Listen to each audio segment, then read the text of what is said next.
নমস্কাৰ সকলোকে আজি বিগিনাৰ্স বিলাকৰ কাৰণে এটা একদম ইজি টেকনিক এটা মই দেখাব খুজিছো যে কম্প্ৰেসৰ এটাই কেনেকৈ কাম কৰে আৰু যেটো কাম হয় সেই কামটো আসলতে বুজাত কেতিয়াবা বহুত অসুবিধাৰ সন্মুখীন হোৱা যায় যেতিয়া বহুত প্ৰেক্টিস কৰা হ'ব এক্সপেৰিয়েন্স লোৱা হ'ব তেতিয়া গম পোৱা যায় যে শুনি পেলাই গম পায় যে এটো ইমানখিনি পৰ্যায়ৰ কম্প্ৰেসৰ ইউজ কৰিম বা ইমানখিনি পৰ্যায়ৰ লগাম হেতুৰ কাৰণে বহুত প্ৰেক্টিস কৰিব লাগে এক্সপেৰিয়েন্স ল'ব লাগে কিন্তু প্ৰথম অৱস্থাত যেতিয়া কম্প্ৰেসৰ এটা আমি ইউজ কৰো সেই ইউজ কৰোতে কি ধৰণত ইউজ কৰিম বা কেনেকৈ ইয়াৰ কামটোনো কি হয় সেইখিনি গম পোৱাত অলপ অসুবিধা হয় তো আজি যেটো টেকনিক মই দেখাব খুজিছো হেতু একদম ইজি হয় আৰু অতি সোনকালে সহজতে গম পাব যে কম্প্ৰেসৰ এটা কেনেকৈ কাম কৰে এতিয়া এই ট্ৰেক যোনটো লুপসটো দেখা পাইছে এটা মই ৱেব শুনাইছো আপোনালোকক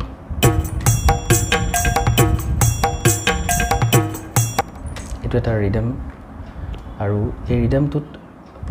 আপোনালোকে গম পাব দেখিলে যে এই পিক লেভেল বিলাক এবোৰ ডাইনামিক ৰেঞ্জবোৰ কন্ট্ৰোল হোৱা নাই এবোৰ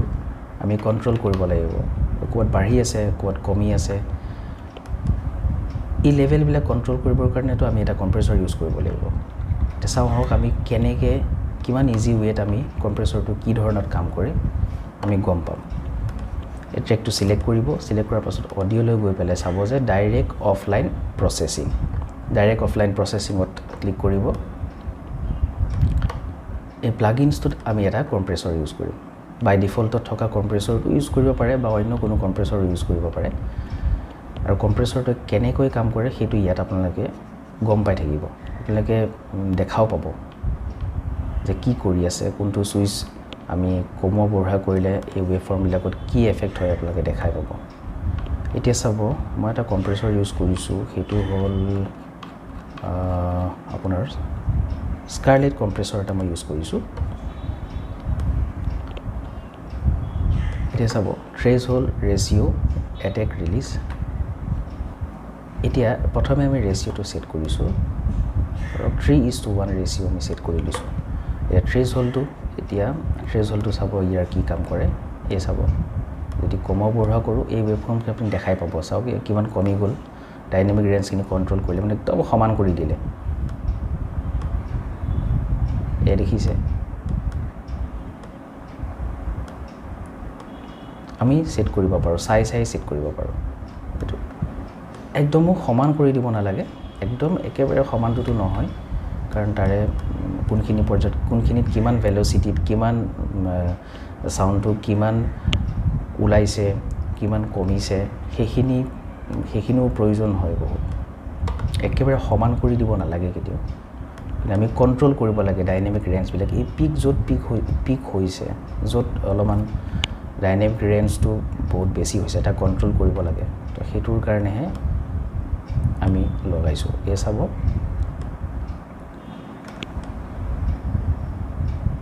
এতিয়া চাব আমি থ্ৰেশহোল্ডটো একেবাৰে কমাই দিছো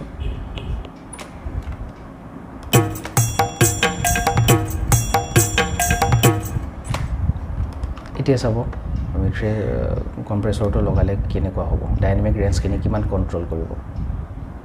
3:1 কৰিছো থ্ৰেশহোল্ডটো চাব এতিয়া সেট কৰিছো এই গম পাইছে ইয়াত এইবিলাক যোনবিলাক ডাইনামিক ৰেঞ্জ হেবোৰ কন্ট্ৰোল হৈ গৈছে আমি চাই আমি কৰিব পাৰো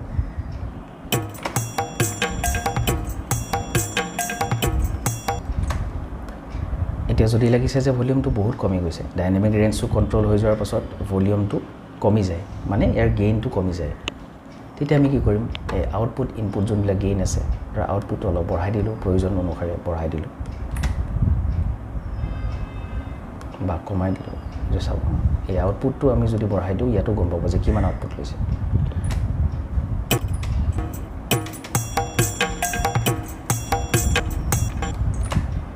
দেখিছে নিশ্চয় ঠিক তেনেকৈ এতিয়া এটেক ৰিলিজৰ বিষয়ে মই আপোনালোকক কৈছো যে এটেক আৰু ৰিলিজ এটেকটো কি হৈছে আমি যদি ফাষ্ট এটেক কৰো বা স্লো এটেক কৰো ফাষ্ট এটেক কৰিলে কি হ'ব যে কম্প্ৰেসৰটো আমি কিমান সোনকালে আমি আহিব দিছো এই সিগনেলটো যদি ফাষ্ট এটেক কৰো তেতিয়া হলে কম্প্ৰেসৰটো ফাষ্ট লাগিব আৰু যদি স্লো এটেক টাইম দিছোঁ তেতিয়াহ'লে অলপমান দেৰিকৈ কম্প্ৰেছৰটো লাগিব বা ইন হ'ব আৰু ৰিলিজটো ঠিক তেনেকৈ ৰিলিজটো যদি আমি শ্ল' ৰিলিজ কৰিছোঁ তেতিয়াহ'লে কম্প্ৰেছৰটো যেতিয়া লাগি পেলাই যেতিয়া শেষ হ'ব সেইটো লাহে লাহে শেষ হ'ব শ্ল' ৰিলিজটো তাৰমানে লাহে লাহে কম্প্ৰেছৰটো নোহোৱা হৈ আহিব তাত লাগি পেলাই আৰু যদি ফাষ্ট ৰিলিজ কৰিছোঁ তেতিয়াহ'লে কম্প্ৰেছৰটো সোনকালে নোহোৱা হৈ আকৌ নেক্সট লাগিব কম্প্ৰেছৰটো তাৰমানে সোনকালে ৰিলিজ হ'ব বা সোনকালে ফাষ্ট হৈ আহিব লগাৰ পাছত সেইটো এটেক আৰু ৰিলিজৰ কাম হয় গতিকে আপোনালোকে নিশ্চয় গম পাইছে যে এইটো থ্ৰেছহোল্ডটো আমি যদি কমাও বঢ়াও কেনেকুৱা হয় ৱেভফৰ্মখিনি বা কি লয় কি কাম হয় থ্ৰেছহোল্ডৰ ৰেচিঅ'ৰ কি কাম হয় এটেক ৰিলিজৰ কি কাম হয় এইটোৱে আছিল একদম ইজি ৱে এটা কম্প্ৰেছৰটোৰ চাই আমি তাক ইউজ কৰিব পাৰোঁ সেইটো বিগিনাৰ্ছবিলাকৰ কাৰণে একদম ইজি ৱে তেওঁলোকে বহুত সুবিধা হ'ব এইটো আৰু পাছত যেতিয়া কাম কৰি এক্সপিৰিয়েঞ্চ হ'ব মানে কোনটো কিমান পৰিমাণত লগাব লাগে সেইটো কাণখনৰ ট্ৰেইনিং হৈ যাব তেতিয়া শুনি গম পাব যে মই এইখিনি লগাব লাগে সেইটো প্ৰেক্টিছৰ ওপৰত সকলো ডিপেণ্ড কৰিব এক্সপিৰিয়েঞ্চৰ ওপৰত ডিপেণ্ড কৰিব কিন্তু প্ৰথম পৰ্যায়ত কম্প্ৰেছৰটোৰ বুজিবৰ কাৰণে যদি অসুবিধা হয় এইটো টেকনিক আপোনালোকে ইউজ কৰি চাব পাৰে যে নাই থ্ৰেছহোল্ডটোৰ এইটো কাম ৰেচিঅ'টো কৰিলে দেখোন এনেকুৱা হয় ৱেভখিনি বা এটেকটো কৰিলে দেখোন এনেকুৱা হয় আৰু আউটপুট ইনপুট এইবিলাক কৰিলে দেখোন এই ৱেভফৰ্মটো এনেকুৱা হয় তো বুজাত বহুত সুবিধা হ'ব